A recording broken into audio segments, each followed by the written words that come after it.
صیاد بیچتے ہیں اور لے کر جہیز اپنی اولاد بیچتے ہیں، اور لے کر جہیز اپنی اولاد بیچتے ہیں۔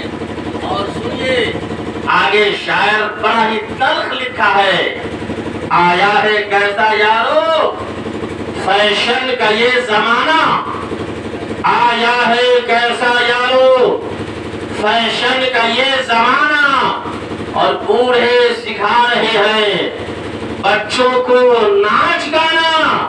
تو سنیے پھر کرنا کیا چاہیے مسلمانوں؟ نبی کا کلمہ پڑھنے والوں آپ کو کیا کرنا چاہیے؟ مسلمانوں کو کرنا کیا چاہیے؟ تو شاعر لکھتے ہیں طریقے مصطفیٰ کا چھوڑنا ہے وجہ بربادی۔ مسلمان آج پریشان کیوں نظر آ رہا ہے؟ تو طریقے مصطفیٰ کا چھوڑنا ہے وجہ بربادی، اسی سے قوم دنیا میں ہوئی بے اقتدار اپنی۔ تو مسلمانوں کو کرنا کیا چاہیے؟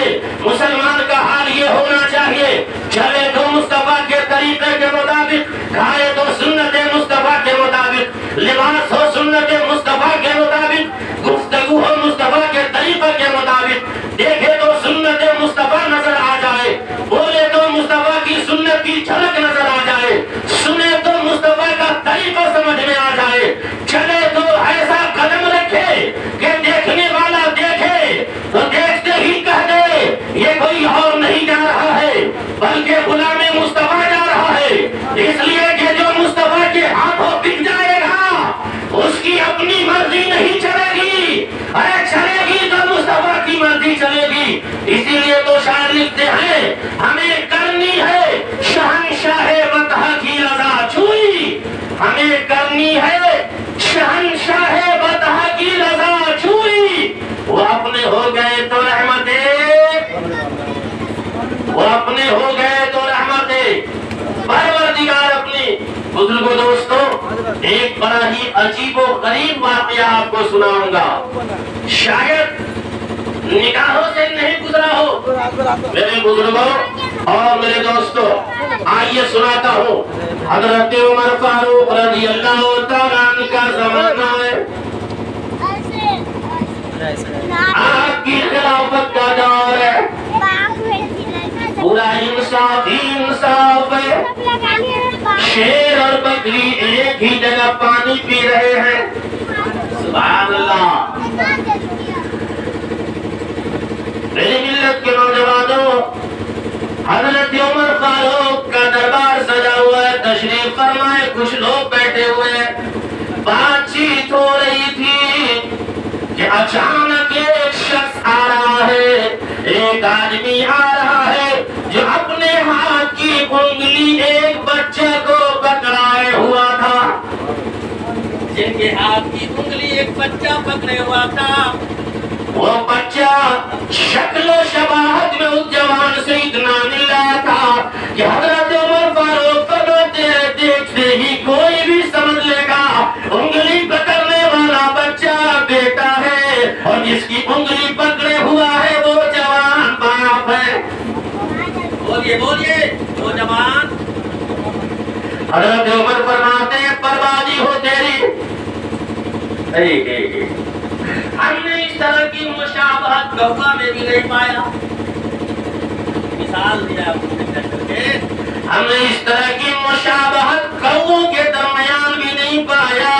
وہ جوان کہنے لگا حضرت اس بچے کا واقعہ میں بیان کروں گا تو سننے والے سب کے سب مچل جائیں گے۔ حضرت عمر فاروق سیدھے بیٹھ گئے، یعنی بالکل سننے کے لیے تیار ہو گئے۔ وہ جوان کہتا ہے میری شادی ہوئی،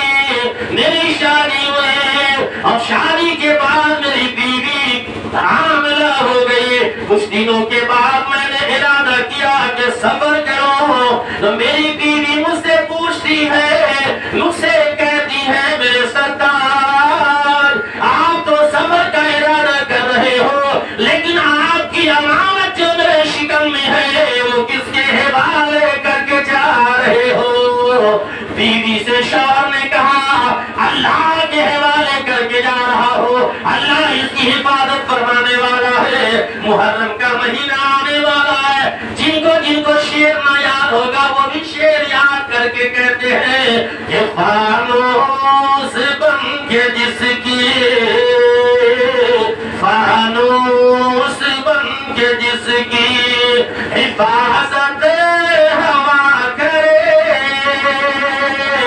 فانوس بن کے جس کی، کہ فانوس بن کے جس کی حفاظت ہوا کرے، وہ شمع کیا بجھے جسے روشن خدا کرے، وہ شمع کیا بجھے جسے روشن خدا کرے.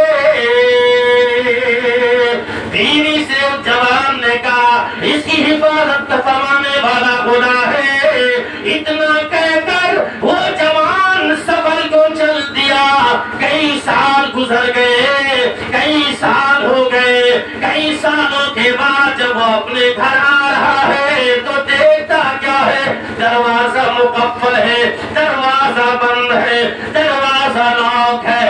اپنے پڑوسی سے اس جوان نے کہا کہ دروازہ بند کیوں ہے، میری بیوی کدھر چلی گئی ہے؟ تو پڑوسی نے کہا تیری بیوی انتقال کر گئی ہے، تیری بیوی مر چکی ہے، تیری بیوی دنیا سے رخصت ہو گئی ہے، تیری بیوی دنیا کو چھوڑ چکی ہے. کہا قبر میری بیوی کی کس قبرستان میں ہے؟ لوگوں نے بتا دیا فلاں قبرستان میں تیری بیوی کی قبر ہے. چنانچہ وہ تو جوان قبرستان گیا، اپنی بیوی کی قبر کے پاس جا کر محبت میں رونے لگا، آنسو کے قطرات گرانے لگا، آنسو کے قطرات گرنے لگے، آنکھوں سے آنسو ساون بھادو کی طرح آنے لگا.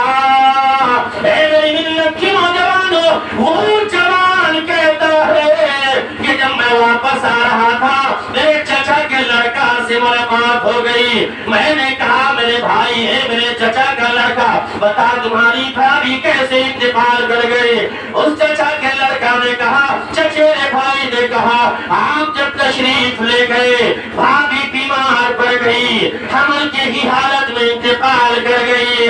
جو ہی وہ واپس آ رہا تھا قبرستان سے کچھ دور نکلا، شام ہو چکی تھی. جوان نے جب اپنی بیوی کی قبر کی طرف دوبارہ نظر ڈالا تو دیکھتا کیا ہے، جہاں پہ اس کی بیوی کی قبر ہے وہاں سے آگ روشن ہو رہی ہے، وہاں سے آگ روشن ہو رہی ہے. میرے بزرگوں اور دوستوں، اس جوان نے اپنے چچا کے لڑکا سے پوچھا، او میرے بھائی بتا آگ کیوں روشن ہو رہی ہے؟ آگ کس کی قبر سے نکل رہی ہے؟ یہ روشنی کس کی قبر سے آ رہی ہے؟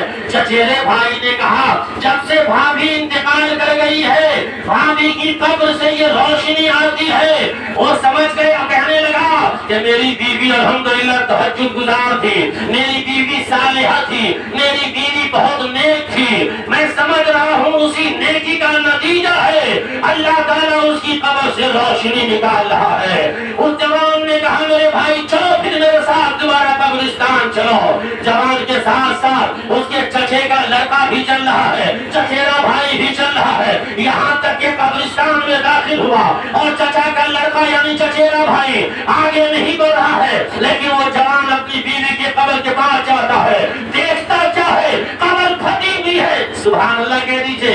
دیکھتا کیا ہے، قبر پھٹی ہوئی ہے، اور یعنی اس کی بیوی قبر میں ہے، روشنی نکل رہی ہے اور چاروں طرف وہ لڑکا حضرت عمر فاروق جو آپ کے سامنے ابھی میری انگلی پکڑ کر کے آیا تھا، یہی لڑکا قبر کے اندر اپنی ماں کے چاروں طرف گھوم رہا تھا، اپنی ماں کے چاروں طرف گھوم رہا تھا. میں گھبرا گیا کہ یہ میری آنکھوں کی خطا تو نہیں ہے، میری آنکھیں تو غلطی نہیں کر رہی ہے. اپنی آنکھ کو مسئلہ پھر دوبارہ دیکھتا ہوں تو دیکھتا کیا ہوں، یہ میری آنکھوں کا قصور نہیں ہے بلکہ یہ حقیقت ہے. غیبی آواز آتی ہے، اے بندے خدا سنو سنو، تمہاری آنکھوں کا قصور نہیں ہے بلکہ جو تم دیکھ رہے ہو وہ صحیح دیکھ رہے ہو. یہ اللہ کی طرف سے انعام ہے، یہ لڑکا تمہارا ہی لڑکا ہے. اس لڑکا کو لے لو اور اپنے گھر چلے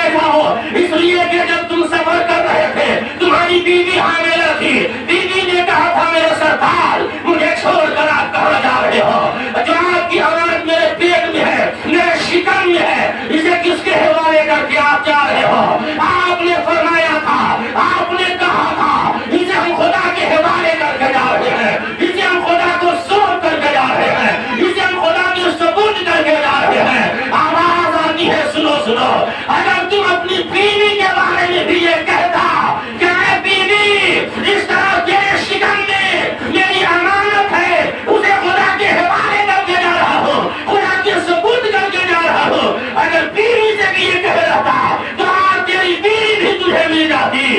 حضرت عمر فاروق رضی اللہ تعالیٰ عنہ کی بارگاہ میں وہ جوان کہتا ہے، حضور یہ لڑکا وہی لڑکا ہے جو اپنی ماں کے انتقال کے بعد اب ہم اپنی ماں کی قبر سے یہ لڑکا مجھے تحفہ کے طور پہ ملا۔ میرے بزرگوں، میرے دوستوں، میری ملت کے نوجوانوں، آپ یقین جانیں، آپ اس بات کو یاد رکھیں کہ آپ نے ضرور علماء سے سنا ہوگا انما الاعمال بالنیات۔ بخاری شریف ایک حدیث کی کتاب کا نام ہے، سمجھے؟ زمین کی کتابوں میں، زمین پر جو حدیث کی جتنی کتابیں ہیں، قرآن کے بعد زمینی کتابوں میں، قرآن تو آسمانی کتاب ہے، قرآن کے بعد زمین پہ تمام کتابوں میں اگر کسی کتاب کا اعلیٰ مقام ہے تو وہ کون سی کتاب ہے؟ بخاری شریف ہے۔ کون سی کتاب ہے؟ اس کی سب سے پہلی حدیث ہے انما الاعمال بالنیات۔ کاموں کا دار و مدار نیتوں کے اوپر ہوتا ہے، عملوں کا دار و مدار نیتوں کے اوپر ہوتا ہے۔ میرے بزرگوں اور دوستوں، یہ اللہ کی عطا نہیں تو اور کیا۔ حضرت عمر فاروق رضی اللہ تعالیٰ عنہ سماعت کرنے کے بعد اس واقعہ کو خاموش ہو جاتے ہیں۔ درود پاک پڑھیے، اللہم صلی علی سیدنا